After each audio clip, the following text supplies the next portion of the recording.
오늘은 2003년작 장화홍련에 대한 리뷰를 하겠습니다. 내용을 간단히 설명해 주시겠어요? 일단 영화가 배경이 되는 집이 하나 있죠. 거기를 거의 안 벗어납니다, 이 영화가. 무슨 목조 주택인데 이게 영화 시놉시스에 보니까 일본식 목재 가옥이라고 돼 있어요. 일본식이라는 게 좀 특이하죠. 그러니까 집 내부도 좀 특이하고 여기에 좀 아파서 요양을 했던 걸로 보이는 딸 둘이 그 아빠를 따라서 옵니다. 근데 이 집에는 엄마가 아니라 새엄마가 같이 살고 있죠. 네. 딸 둘은 이제 큰 딸은 임수정 씨가 연기했고 작은 딸은 문근영 씨 그리고 엄마 역엔 염정아 씨 그리고 아빠는 김갑수 씨 이렇게 되죠. 그 수미 수연 자매인데 이 두 자매가 새엄마랑 갈등을 겪습니다. 그러면서 사실 이거는 공포 영화 스토리라기보다는 조금 가족 치정물 같아 보였는데 여기서 이상한 일들이 벌어지는 거죠. 이 집에 귀신이 좀 나오기도 하고, 뭔가 이상한 소리가 들리기도 하고, 새엄마의 행동이 이상해지고, 뭐 하는 등등의 기괴한 일들이 일어나는 거죠. 그리고 이 뒷부분은 다 스포에 해당하는 내용이에요. 어느 순간에 이 새엄마가 동생한테 가혹행위를 하는 거를 발견하고, 그 언니가 굉장히 맞서 싸우게 되는데, 그래서 그 갈등이 굉장히 심각해질 때쯤에 아빠가 이런 말을 하죠. 야, 수미야, 수연이는 죽었잖니? 이러면서 영화가 이상해집니다.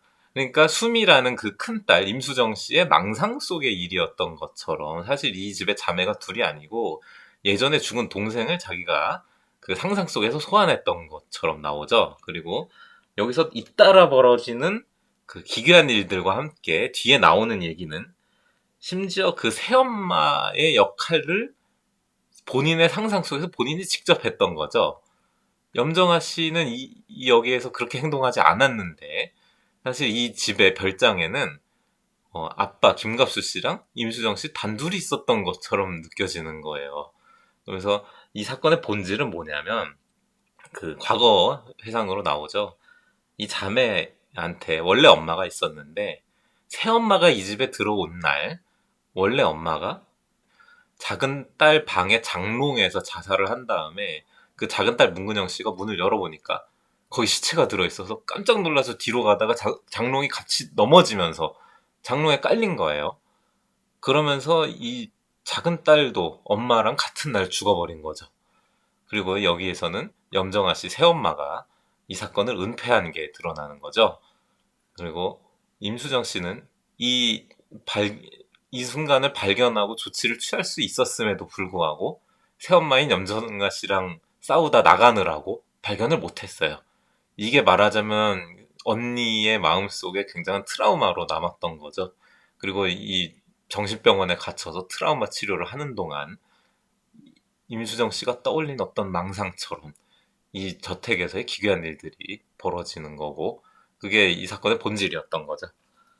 공포 영화로 이 영화에 대한 평가를 해주실 수 있으세요? 그리고 어느 장면이 무서웠나 얘기해 볼까요? 사실 이 영화가 시간이 지나고 보니까 한국 공포 영화의 굉장히 고전처럼 대표작처럼 남아버렸죠. 당시에도 나름 핫했어요. 음, 근데 굉장히 그 자매, 그 소녀 이런 이미지를 아주 적재적소에 썼고 또 염정아 씨도 되게 소름 돋는 연기 잘하셨더라고요. 맞아요. 그런 거를 봤을 때 되게 시대가 벌써 20년 전 영화거든요. 이게 2003년작인데도 불구하고 굉장히 잘 만든 정교한 공포 영화였다고 생각해요. 되게 그, 세련됐죠? 예, 그렇죠. 그 세련됨이 어떤 식으로 세련됐냐? 제가 이제부터 설명을 해볼게요. 네. 호러 영화에는 점프 스케어라는 그 놀람 장치라는 게 있어요. 갑자기 뭔가 튀어나와가지고 관객들을 깍 소리 지르게 만드는 그런 경험 많이 해보셨을 거예요. 근데 그런 점프 스퀘어라는 게 사실은 좀 반칙 기술 같은 거예요. 왜냐면 말 그대로 물리적으로 놀래키는 거거든요. 서사적으로, 미술적으로 놀래키는 게 아니라, 으악 하고 갑자기 소리를 지르면 놀라지 않을 사람이 없거든요. 그러니까 이걸 너무 남발하는 영화는 되게 싸구려가 됩니다. 음, 불쾌해져요. 아, 왜 이런 취급을 받아야 되나? 음, 관객석에서. 그런 불쾌함이 있거든요. 그러니까 호러 영화가 잘 만든 호러 영화는 이런 점프 스퀘어를 적재적소에 쓰면서 긴장감을 고조하는데 그런 보조 도구로 쓰는 거죠. 이 장화홍련에서 그걸 어떻게 썼는지 장면을 설명을 해볼게요. 이 공포 기술이 훌륭했어요. 대표적으로 저는 싱크대 장면을 들 수 있는데, 일단 염정아 씨의 그 새엄마의 동생 부부가 방문을 했었죠. 그러면서 밥을 먹고 갔는데, 이 장면에서 동생 부부의 그 부인이 갑자기 이렇게 간질 발작 같은 걸 일으키면서 거품 물고 쓰러진 순간이 있어요.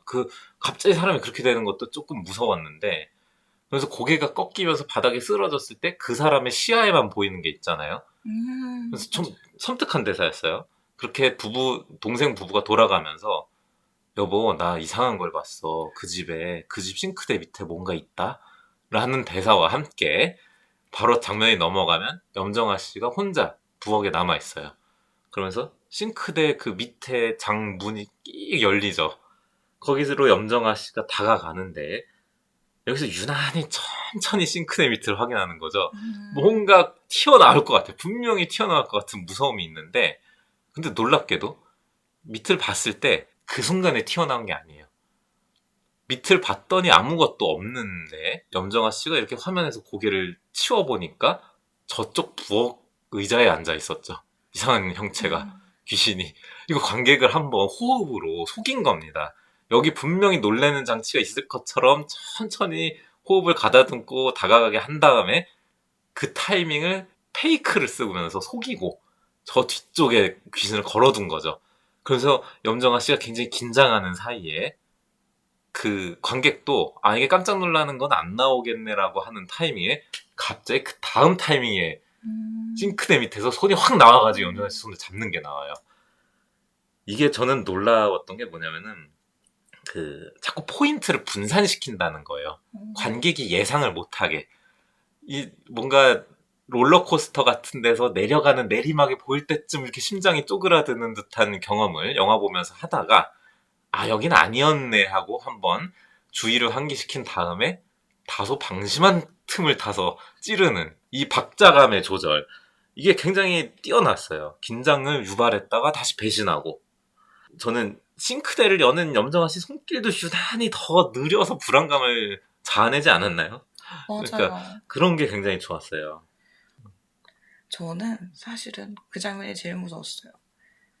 엄마가 있는데도 불구하고 그 집에 새엄마를 데리고 오는 김갑수. 회상에서 보여지는 행동도 정말 엽기적이었어요. 영화에 네, 설명되지 않는 부분들이 엽기적인 영화였어요. 맞아요. 도대체 어떻게 된 개판의 집안이길래 그 원래 엄마랑 이혼도 안 한 상태에서 대놓고 그 새엄마를 데리고 오고, 또 섬뜩한 건 이런 장치가 있죠. 아빠가 가운을 입고 있어요. 그 딸들이 보는 사진 속에서. 그리고 염정아 씨는 아빠의 간호사? 아빠랑 맞아요. 같이 일했던 간호사 같아요. 근데 그 장면이 이런 상상을 하게 하는 거죠. 죽였나? 그러니까 네, 이 사람이 정신과 의사였던 것처럼 네. 느껴지는데, 일종의 그런 이상한 정신성 약물을 씀으로써 음, 사람을 그렇게 만든 거 아닐까? 라는 음, 의심까지 해볼 정도로, 그러니까 이 두 존재가, 이 원래 아빠와 새엄마의 행동이 굉장히 섬뜩해지는 상상을 하게 하는 거죠. 맞아요. 게다가 시체를 이렇게 자살했으면은 유기를 하지 않아도 됐을 것 같은데 유기를 하는 장면이 나오잖아요. 네. 그래서 그런 사실 자체도 무섭고 인간성이 굉장히 무섭게 그려진 네. 영화였다고나 할까요? 되게 저도 딱 그 부분 하나 뽑자면은, 후반부 해상씬에 나오는 염정아 씨 대사가 있어요. 네. 이 새엄마의 대사 중에, 어, 염정아 씨는 작은 딸이 문근영 씨가 장롱에 깔려서 죽어가고 있는 걸 목격한 다음에 뒷걸음질 쳐서 나왔어요. 네. 그 방에서. 처음엔 당황했죠. 어떡하지, 어떡하지 하다가 큰 딸이 방에서 나오는 거, 임수정 씨랑 딱 마주치고 약간의 신경전을 벌이죠. 그 순간 싹 이 사람이 마음을 정했어요. 방향을. 악인이 되기로 정한 거죠. 그러면서 이런 대사를 해요. 너 이 순간을 후회할 거다. 라고 말을 하는 거예요. 그러면서 임수정 씨는 그 꼴 보기 싫어가지고 집에서 확 나가버리는데 이게 복선 같은 말투였죠. 지금 네 동생은 장롱에 깔려 죽어가고 있단다. 여기서 동생을 구할 사람 너밖에 없어. 라는 의미의 말이었던 거죠. 굉장히 섬뜩했어요. 맞아요. 그리고 그 순간 나오는 노래의 제목은 돌이킬 수 없는 걸음. 이병우 씨가 만든 OST죠. 엄청 섬찟한 순간이었던 것 같아요, 생각해보면. 사실 방관해서 죽게 만든 건 본인인데 맞아요. 그 죄책감을 큰탈한테 덮어 씌워버린 네. 장면이에요. 이러니까 미쳐버리지 않고 살 수가 있나요?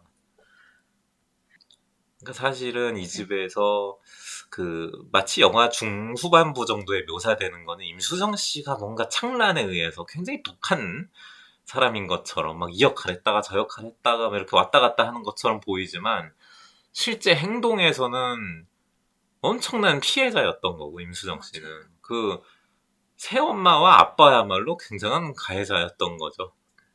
이 사건들이 일어나는 공간이 일본식 목재 감옥이잖아요. 이 공간이 주는 미장센이나 분위기는 어땠나요? 공포에는 보통 낯선 공간이 나오잖아요. 그래서 10대들이 뭐 삼촌이 알려준 별장에 놀러 가는 거, 뭐 그런 식으로 시작을 하잖아요, 보통. 별장에 가거나, 요양 겸 별채에 가거나, 그런 낯선 공간으로서의 공포 무대로 적합했고, 지금 봐도, 독특한 게 시대를 특정하기 힘든 공간이에요. 집의 가구들이나 가전들, 이런 것들이, 저거 몇 년도에 찍은 영화네라는 게 되게 안 보여요. 그러니까 겉에 외관도 일본식 목재가 이국적이지만 안에 채워진 가구들이나 사소한 화장품들이나 그 김가수 씨 면도하는 그 면도기나 뭔가 하여간 생활용품이 아닌 것 같아요. 그렇네요. 뭔가 평행세계의 다른 대한민국에서 건너온 것 같은 그런 느낌이 있고 지금 이 영화 찍은 게 2003년이에요. 분명히 핸드폰이 있었던 시대예요. 핸드폰 한 장면도 안 나와요, 이 영화에. 일부러 시대를 특정하지 못하게 해놓은 거죠. 이거는 시기적으로 굉장한 과거처럼 보이기도 하고 뭐 현재처럼 보이기도 하잖아요. 그런 점이 저는 이 영화가 되게 오래 기억되는데 일조했다고 봅니다. 촌스러워 보이지가 않잖아요. 미장센이. 생각해보니 그냥 동아시아의 어떤 국가라고만 보이고 이게 몇 년도의 한국이다 이런 거는 전혀 안 보이는 것 같아요. 사실 언어를 빼고 나면 한국이라는 느낌도 별로 없어요. 맞아요. 일본일 수도 있고 중국일 수도 있고 네. 베트남일 수도 있는 거예요, 이 영화는. 네, 그렇네요. 저는 이 목재 가옥에서 주는 기괴한 소음 같은 거 있잖아요. 끽끽거리는. 그렇죠. 낡은 목재가 저절로 내는 소리 같은 거. 밟을 때 나는 소리라든지 집 자체가 약간 우는 것 같은 느낌? 그런 느낌 자체도 굉장히 무서웠다고 생각해요. 그 소리 장치를 싱크대 씬에서도 활용을 잘한 케이스죠. 예. 맞아요. 그랬던 것 같아요. 참 공간 선택이 탁월했습니다. 다만 조금 미장센적으로 흰색 옷. 그 자매가 너무 똑같이 그 흰색 원피스 같은 잠옷을 입고 다니고 그러니까 그 빨간 피가 그 위에 묻고 나중에는 뭐 피로 범벅이 되는 뭐 그런 흰색 옷에 빨간 피가 묻는다라는 색채감은 지금으로선 사실 좀 진부했던 것 같아요. 안 그래도 되게 하얀 얼굴의 소녀들 뭔가 도자기 인형 같은 느낌이 있잖아요. 그렇네요. 그러니까 저는 뭐 그런 게 어쨌든 호러 영화라는 게 소녀성을 먹고 사는 장르니까 그런 게 좀 강조됐다고 봐요. 그러니까 왜 소녀인가 하면은 그 육체적으로 제일 약하잖아요. 그렇네요. 그 마동석 씨 앞에 귀신이 나타났다고 하면 느낌이 되게 다르거든요. 그쵸. 오히려 귀신이 걱정되는 상황 아닌가? 라는. 하지만 그 육체적으로 굉장히 약자고 그렇다고 윤리상 어린아이나 노인이 귀신한테 잔혹하게 당하는 걸 보여주는 건 좀 심하잖아요. 그건 거부감이 심하잖아요. 그러면은 다룰 수 있는 대중적인 카테고리 안에서 가장 육체적인 약자가 누구냐? 소녀라는 거죠. 그러니까 소녀성을 느낄 수 있게 되는 그런 아이템들이 되게 많이 쓰였어요. 그 원피스, 잠옷 뭐 이런 것들이. 그러고 보니까 되게 그렇게 느꼈던 것 같은 게 이 임수정 씨와 문근영 씨의 상영 당시의 나이를 감안해 보더라도 너무 유아적으로 인형처럼 입혀놨던 거예요. 그렇죠. 임수정 씨는 20대 한 네, 중반 20대였어요. 정도 아니었습니까? 문근영 씨는 15살이라고 쳐도 임수정 씨는 20대였는데 나이에 비해 너무 인형같이 입혀놓은 느낌? 그리고 그런 것도 참 특이했어요. 얘네가 학교를 다니는 애들인지 학생인지 대학생인지 휴학생인지 이런 것들 배경적인 설명. 그러니까 사회를 유추할 수 있는 장치가 되게 없었어요. 의도적으로 피한 거죠, 그런 거를. 그런 것도 참 신기했어요. 굉장히 외따로 떨어져 있는 공간이라고 느껴지긴 했어요. 그렇죠. 생각해보니 정말 그렇네요. 학교에 대한 얘기도 아무것도 없고 외부와 소통도 그 염정아 씨 남동생 가족밖에 없고 왠지 뚱한 표정으로만 앉아있다가 가버린 그 맞아요. 이상한 반응을 보인 그 가족. 네, 그 가족도 희한했어요. 맞아요. 이게 개봉한 지 20년이나 됐는데 20년 가까이 됐는데 최근의 공포 영화는 어떤 차이가 있는 것 같나요? 저는 최근 한국 공포 영화들이 도시괴담이나 서양 슬래셔 영화 그런 쪽의 호러의 영향을 되게 많이 받아서 육체적 잔혹성은 더 올라가고 그다음에 악 그 자체를 다루기 시작했다고 생각해요.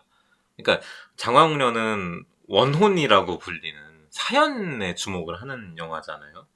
그런 사연에 주목했던 마지막 시대의 호러 아니었나 하는 그런 생각이 들더라고요. 그리고 그런 사연을 굉장히 세련되게 다룬 거죠.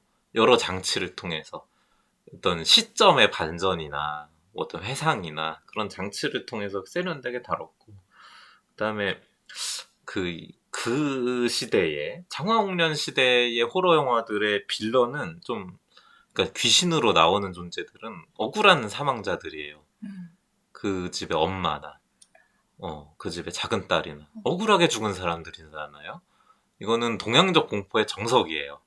근데 현재의 호러는, 호러 속의 그런 무서운 존재들은 말 그대로 순수 악이나 되게 근원을 알 수 없는, 인간이긴 하지만 우리가 이해할 수 없는 인간이거나, 괴물이나 귀신이더라도 근원을 알 수 없는 그런 존재. 그렇게 다뤄지고 말거든요. 좀 그런 점이 좀 되게 차이가 컸던 것 같아요.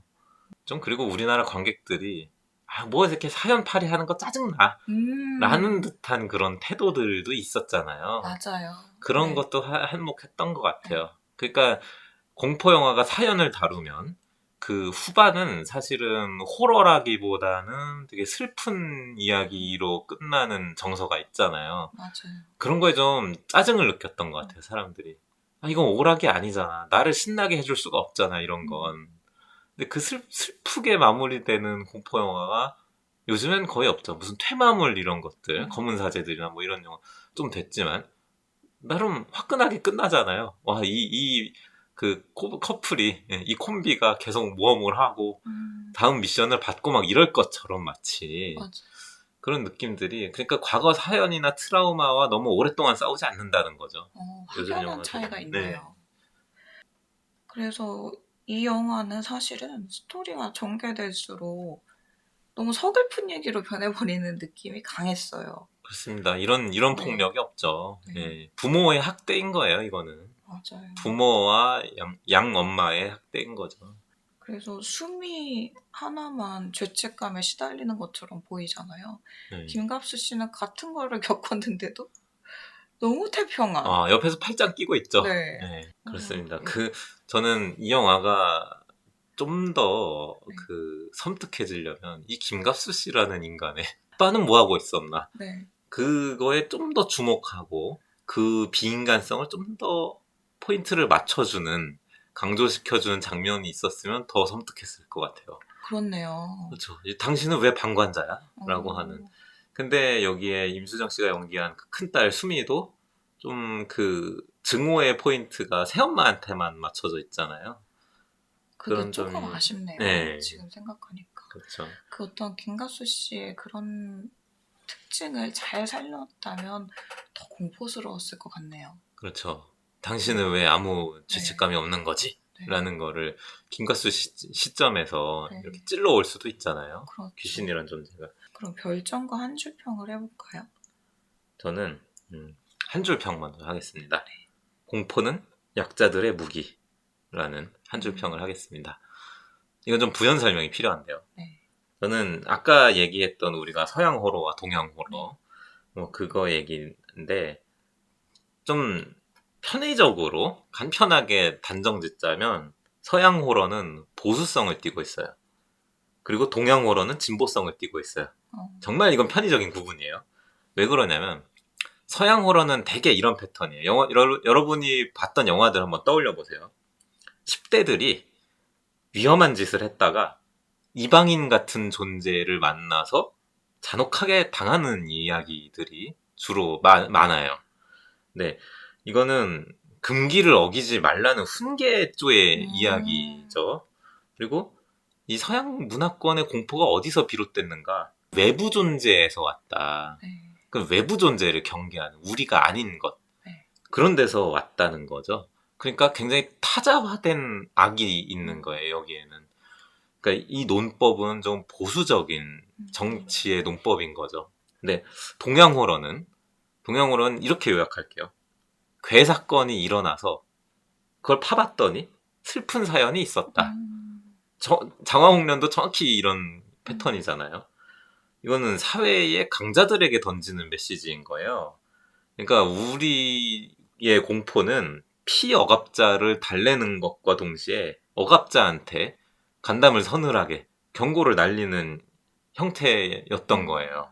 저는 뭐 두 형태의 이야기 다 그 미덕이 있죠. 그리고 얼마든지 이거는 크로스 될 수 있는 거예요. 제가 편의적으로 다뤘다고 했잖아요. 그러니까 서양식 공포를 다루면서도 굉장히 진보적인 얘기를 할 수 있는 거고 그렇긴 하지만 그 이야기의 패턴이 가진 근원이 어디에 있느냐를 얘기한 거예요. 그러니까 저는 개인적으로는 좀 지금의 동양 호러 플롯이 사장되어 가고 있는 지금의 유행이 조금 우려스러워서 좀 예. 아쉽네요. 그렇게 생각하면. 그래서 이 장화홍련이 동양 호러로서의 거의 마지막 주자였던 것 같은 느낌도 들고 그런 아쉬움 때문에 예, 이 영화를 좀 올려쳐주는 의미에서 이런 한 줄 평을 했고요. 저는 뭐 별점 3개 반 드리겠습니다. 좋게 드셨네요. 네. 되게 좋게 보셨나 봐요. 저는 또 호러에 좀 애착이 있기 때문에 한 반 개 정도는 제가 개인적인 장르적인 취향으로 예, 네. 취향으로 드린 거죠. 근데 그렇게 들으니까 그 동양의 공포라는 게 어떻게 보면 저항의 문학이었네요. 좀 그럴 수 있는 거죠. 네. 너네 원한 살 일 하지 말아라. 이런 식으로. 그러니까 비교적 저는 그냥 추리해 보는 거예요. 이거 근거 있는 얘기는 아닌데 네. 서양 국가들은 되게 변화무쌍하고 보통은 침략자 포지션을 취했잖아요. 그러니까 굉장히 다이나믹한 사회였던 거예요. 저 바깥의 존재가 무서워. 전쟁해야 돼. 침략해야 돼. 뭐 우리를 또 반격해 올지 몰라. 뭐 이런 류의 공포들이었다면 동양은 좀 왕조가 특히 한중일 삼국이 안정된 채로 길게 유지된 특히 근대화 직전에 말이죠. 네. 그런 사례들이 있었잖아요. 그러다 보니까 되게 공고한 계급 사회 뭐 이런 데에서 나온 그 문화 형태인 거죠. 보통 호러라는 게 무서운 이야기라는 게 그런 그 지배계층의 문화는 아니잖아요. 그럼요. 조금 구전돼서 하위 계층들이 향유하는 그런 문화였기 때문에 이런 특성이 나오지 않았나라고 그냥 추측입니다. 이거는 근거가 다 이렇게 깊은 얘기는 아니에요. 그래도 굉장히 그럴듯하게 느껴지네요. 네. 저는 비슷한 맥락인 것 같아요. 저의 한 줄 평은 왜 피해자가 더 아파야 하는가? 그 대사가 떠오르죠. 염정아 씨가 임수정 씨한테 너 후회할 거야. 너 후회할 짓 하지 마라. 이런 식으로 말하는 거에서 왜 한 명만 아파야 하지? 둘 중에? 그것도 그 부모 세대의 죄를 왜 애들한테 덮어 씌우는 그렇죠. 진짜 치사한 장면이죠. 그리고 참 그 대사가 보면 볼수록 잘 만들었다는 게 이 영화의 그 시점이에요. 그러니까 시작한 지점이에요. 이 영화의 모든 비극이 그 말로부터 시작했어요. 이건 내 책임 아니야. 네 책임이야. 그러면서 큰딸을 정신적으로 학대한 거죠, 말하자면. 그래서 저는 별점은 4개. 저는 이 박봉김이라고 하는 봉박김으로 유명했었죠. 봉박김으로, 봉준호, 네. 김지훈, 뭐 박찬욱 감독. 에서 시네필 세대의 감독이라고 하잖아요. 그 중에서도 김지훈을 되게 눈여겨봤던 게 장하옥란 때문이었던 것 같아요. 미학적으로 예쁘다?